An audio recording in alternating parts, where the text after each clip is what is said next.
Alright, what's going on, y'all? I just got back from Auburn, Alabama, fishing the Logan Parks NSANE tournament. It was quite the experience. It was very fun. This video is really just going to be a recap. I'm going to share some of the baits, patterns that worked for me in the tournament, and then I'll also share how we placed and how the experience was. To begin off with, I'm going to start with the baits and patterns, because for many of y'all may be searching for stuff to throw and where to throw these baits, because you may have a tournament of your own on Lake Martin this time of year as well. But to begin off with, in practice, I really targeted those steeper points and offshore humps and the saddle between. So what I would do is find a steeper point here and an offshore hump here. I'd fish both of those, and then I'd fish that saddle right between the two. Oftentimes that saddle or ditch, whatever you want to call it, I'd look for 30 to 50 foot, like somewhere between that range. I know it's kind of a wide range, but when those spotted bass schooled up, they kind of go in that deeper water, especially if there's bait. That's actually the first key this time of year. Tournament itself was October 6th, but you're going to want to find the bait. If you find the bait, you're not always, but you would oftentimes find the schools nearby, and that's really what the deal was. It was most total weight. It wasn't best five. So a schools of spotted bass is what was targeted. In practice, one of my main baits that did well for me was a Strike King jerk bait. This is the model that goes 11 foot. It put a lot of fish in the boat for me. I mainly threw that on the shallow end of the humps and near the steeper points.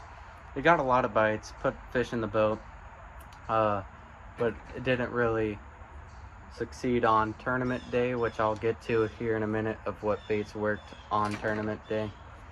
Another thing in practice was a walking style bait. A popper worked well too. My partner threw a popper in practice and got bit. But I like this walking style bait. It's just, with these schools of spotted bass, it could bring them up further. They could be chilling in like 20 foot of water, but this was loud enough and big enough that it could get those fish's attention, and they could come up from 20 foot of water and still strike that bait. So the jerk bait and walking bait were my best two baits in practice. In practice for me was Thursday by myself, Friday with a college angler from Clemson, Saturday with my partner, which was Blake Milligan, and then tournament was on Sunday. Okay, practice, I really just shared my top two baits. I got bit on some other stuff, but those were the best two. Underspin was something that worked. But getting on into tournament day, a Deniki rig was the best. I didn't throw it the most because Blake Milligan, my partner, threw it the most. He's a lot more experienced, a lot better at fishing than I. But this is what we were throwing, very similar to what he was throwing. Honestly, all we would do is find a school, or even sometimes just a singular fish, throw this bait right on its head or as close to as possible, and if they didn't bite it on the fall, we'd just switch that bait and reel it kind of fast, try to trigger a reaction strike. That oftentimes works. If you're wondering what exactly we were using, we were just using these Strike King minnows. There's the pack there for y'all. But like I said, Blake mainly threw that, not me.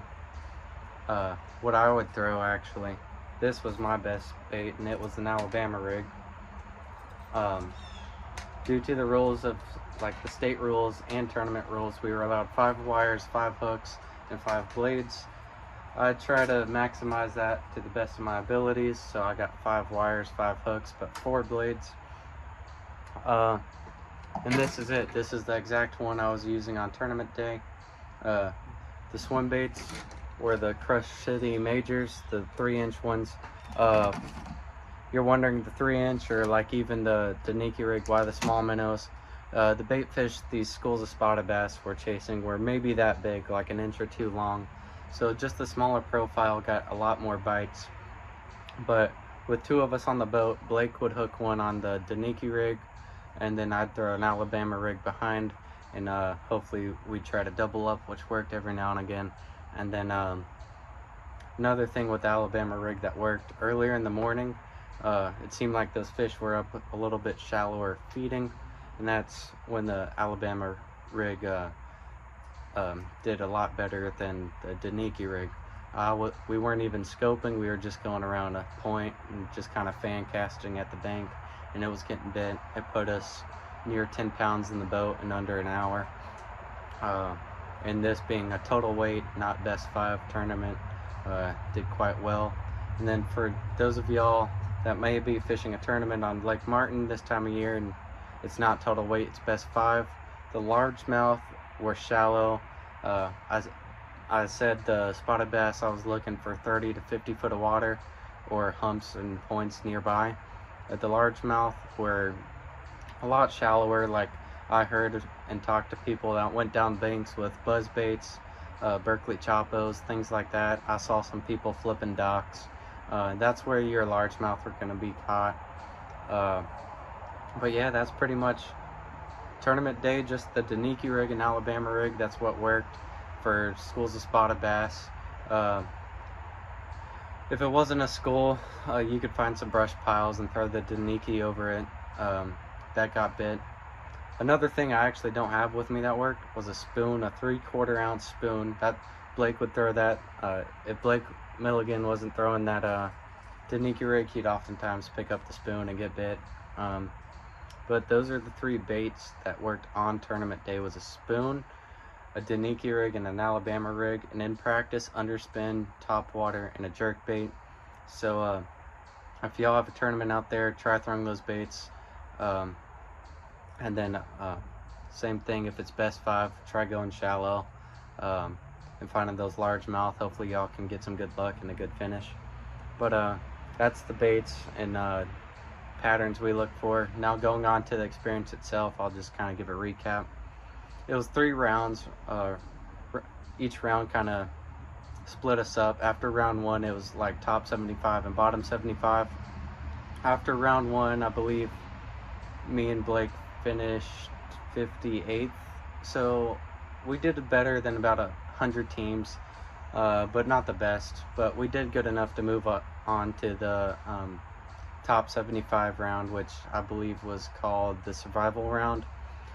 In the survival round, the 75 of us would compete to be in the top 20. The weights did transfer, so whatever your weight was from round 1 transferred. So we'll just say 15 pounds. I actually think that's near what we had. Had us about 58th. So then round 2 started, and the top 20 of the survival round would move on to the championship round. So we were really fighting to get into that top 20. We really struggled to find the schools of spotted bass we found in practice throughout the day. And it just got more difficult into round 2. But we put some fish together. We couldn't manage to get into the top 20, so we missed out on the championship round, putting us into round 3, which was the consolation round.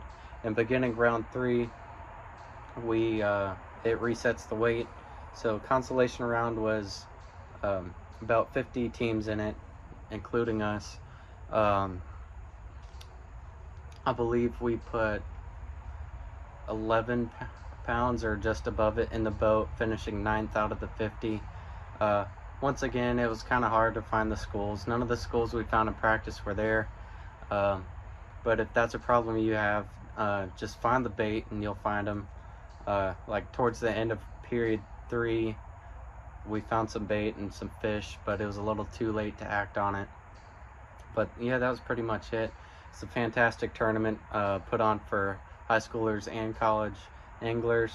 It was just a fantastic experience. Unfortunately, that was probably my only chance to fish it as a high schooler, but I have all of my college career to try to come back and be a college angler. So if you're student angler out there, please look into the tournament for years to come. Logan Parks has a great deal going on and a lot of people to support him.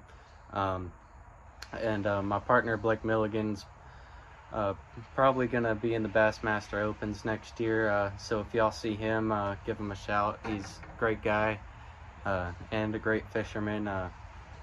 But yeah, that's pretty much it. If you enjoyed what you watched or it helped for a tournament you may be fishing on Lake Martin, please consider liking and subscribing, and see y'all next time. Thanks for watching.